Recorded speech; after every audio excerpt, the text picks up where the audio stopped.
Cerita dimulai. Terlihat seorang pria sedang memperhatikan wanita yang sedang sibuk menghitung uang. Pria itu bernama Ha Song-soo. Ia sedang memperhatikan rekan kerjanya yang bernama An So-young. Mereka adalah pegawai di Bank KCU cabang Yangpo. Ha Sang-soo adalah kepala senior di tim konsultasi. Jejak karirnya gemilang dan juga merupakan seorang laki-laki yang pekerja keras, cerdas dan berhati hangat. Di sisi lain, An So-young adalah dewi cabang Yangpo yang memiliki penampilan sendu dan telah bekerja selama 4 tahun. Sayang, karir An So-young tidak secerah Ha Song-soo. Di pagi hari seperti biasa, mereka menyiapkan persiapan untuk mulai bekerja, menyiapkan uang dan merapikan berkas. Ting! Nada bel berbunyi, tanda pekerjaan mereka dimulai, dan bank pun siap dibuka. Di Bank KCU, setiap nasabah dilakukan berbeda. Mereka yang datang untuk meminjam uang harus mengambil antrian dan menunggu. Mereka yang datang untuk meminjam uang akan dikawal. Dan untuk klien VIP yang menyetorkan uang akan menemui manajer cabang. Sedangkan klien VVIP tidak perlu datang ke bank karena pegawai bank yang akan datang ke rumah mereka. Di era Joseon, kelas sosial menentukan status. Namun di tahun 2022, kekayaanlah yang menentukan segalanya. Setelah istirahat makan siang berakhir, Ha Sang-soo kembali ke kantor dan dia bertemu dengan seorang wanita tua yang sedang kebingungan. Dan ia pun menawarkan bantuan kepada wanita tersebut. Wanita itu meminta Ah Sang-soo untuk memeriksa uang di dalam kartu ATM-nya. Ternyata saat dicek oleh Ha Sang-soo, kartu wanita itu hanya memiliki uang sebesar 5.000 won. Ha Sang-soo yang merasa kasihan dengan wanita itu, kemudian memasukkan uang yang dimilikinya sendiri tanpa memberitahu wanita tersebut. Terlihat bagaimana kebaikan hati Ha Sang-soo. Di saat kantor cabang tengah dalam situasi yang sibuk, seorang nasabah mengamuk dan memarahi An So-young. Bahkan ia melemparkan kertas yang telah ia sobek-sobek ke arah muka An So-young. Namun Ha Sang-soo tiba-tiba melindunginya. Kemudian scene beralih di sebuah bandara, di mana Ha Sang-soo dan Ah So-young akan pergi ke Pulau Jeju karena diminta oleh atasannya untuk menemui seseorang. Namun Sang-soo terlihat sangat senang, padahal mereka sebelumnya telah dimarahi oleh atasan mereka. Dan pesawat yang mereka tumpangi pun berangkat ke Pulau Jeju. Setibanya di Pulau Jeju, mereka bertemu Tuan Kim. Dan mereka memberikan Tuan Kim kartu yang tertukar dengan nasabah VIP.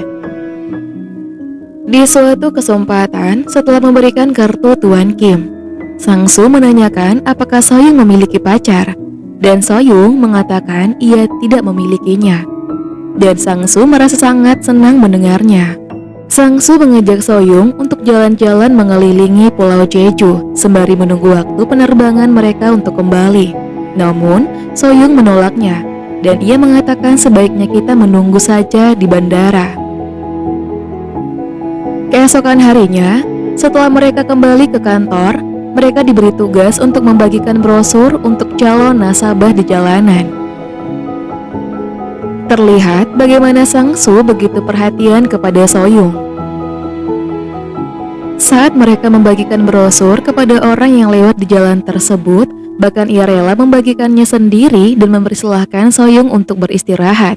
Setelah pekerjaan mereka selesai, Sang-soo kembali mencoba untuk PDKT dengan So-young dengan cara mengajaknya makan malam bersama. Dan So-young pun menerima ajakan tersebut. Terlihat bagaimana ekspresi dari Sang-soo yang begitu senang. Tiba di mana mereka akan ngedate dan makan bersama. Sang-soo begitu terkesima akan kecantikan So-young dan ia terlihat sangat senang. Dan mereka pun memulai dengan menonton film. Kemudian dilanjutkan dengan makan malam yang menyenangkan. Di saat perjalanan pulang dari dinner, suasana terlihat sangat canggung dan mereka mencoba mencairkan suasana dengan cara mengobrol dan berusaha untuk mengenal satu sama lain. Bahkan mereka membahas keluarga mereka masing-masing.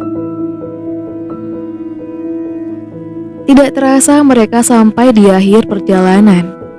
Saat akan berpamitan, Sang-su kembali mengajak Soyung untuk kembali bertemu dan makan malam bersama di kemudian hari.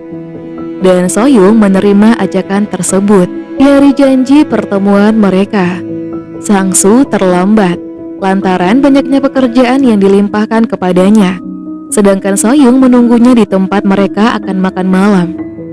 Sang-su dengan terburu-buru pergi untuk menemui Soyung setelah ia menyelesaikan pekerjaannya. Setibanya di sana, ia tidak melihat keberadaan Soyung. Ia terlihat sangat sedih dan merasa bersalah. Keesokan harinya, Sang-su meminta maaf kepada Soyung dan menjelaskan apa yang terjadi pada hari itu. Dan ternyata Soyung mengabaikannya. Mulai sejak itu, Sang-su mulai menjadi sedih dan gelisah. Bahkan ia sampai mabuk-mabukan. Hari-hari berlalu, hingga akhirnya rekan-rekan kerja melakukan makan bersama. Sepulang dari makan bersama, Sang-su kembali mencoba meminta maaf kepada Soyung. Namun ia marah dan merasa kesal dan tidak mau mendengarkan Sang-su. Di saat Soyung akan meninggalkannya, Sang-su dengan sedih dan merasa putus asa, ia mengatakan bahwasanya dia menyukai Soyung dan mengungkapkan seluruh isi hatinya kepada Soyung. Namun Soyung menolaknya dengan alasan dia mengencani pria lain.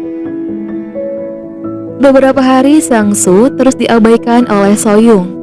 Hal ini membuat Sang-su semakin putus asa. Suatu hari, mereka kedatangan karyawan baru yang begitu cantik dan menawan. Semua karyawan wanita berusaha mendekatkan diri dan mencoba untuk akrab dengannya. Dan karyawan laki-laki yang lain juga tertarik dengan dia. Namun tidak dengan Sang-su yang ternyata mereka adalah satu kampus. Nona Park, si pegawai baru, dan Sang-su makan bersama. Dan Nona Park bertanya apakah Sang-su menyukai Soyung. Dan Sang-su menyangkal hal itu dengan malu-malu. Mereka banyak mengobrol. Di tengah perjalanan mereka pulang, secara tidak sengaja Soyung melihat mereka berjalan bersama. Dan ini membuat Soyung sedikit cemburu. Keesokan harinya, di kantor, Sang-su menjelaskan kepada Soyung bahwasanya ia dan Nona Park tidak ada hubungan apapun. Dan Soyung mengatakan ia tidak peduli sama sekali dan mengatakan kalian cocok. Pada malam yang dingin, setelah dilema dan hati yang tidak karuan, Sang-su akhirnya mendatangi rumah Soyung dan mengabarinya lewat teks. Namun Soyung masih dalam perjalanan dan ia buru-buru untuk pulang ke rumah. Sang-su menunggu dan terus menunggu hingga akhirnya sebuah taksi datang dan berhenti.